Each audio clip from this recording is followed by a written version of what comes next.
Nasabat ng Bureau of Fire Protection ang tonel-toneladang mapanganib na kagamitan at kemikal sa checkpoint sa Barangay Suarez sa Iligan City. Dahil dito hinigpitan pa ng BFP ang inspeksyon sa mga sasakyang pumapasok at lumalabas ng Marawi City. May ulat si Ruby Leonora Balistoy ng PIA Northern Mindanao.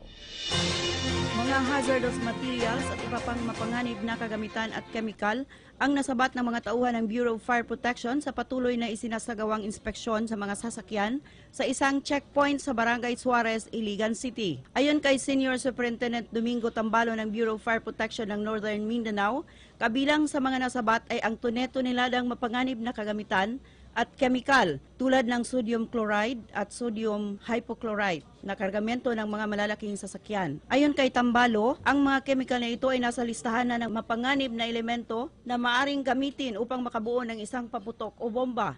Dahil dito, lahat ng mga sasakyang papunta at paalis ng Marawi City ay isa sa ilalim sa inspeksyon upang masiguro na walang hazardous materials na makakalusot sa checkpoint na isinasagawa ng ahensya. Kaya naman, nanawagan ng Bureau of Fire Protection sa publiko na ang sino mang mag-transport ng nasabing mapanganib na kemikal, kailangang makipag-ugnayan sa opisina ng Bureau of Fire Protection upang makakuha ng mga kinakailangang dokumento ayon sa batas at nang maiwasan ang abala sa biyahe. Para sa PTV News, Ruby Leonora Balistoy, Philippine Information Agency.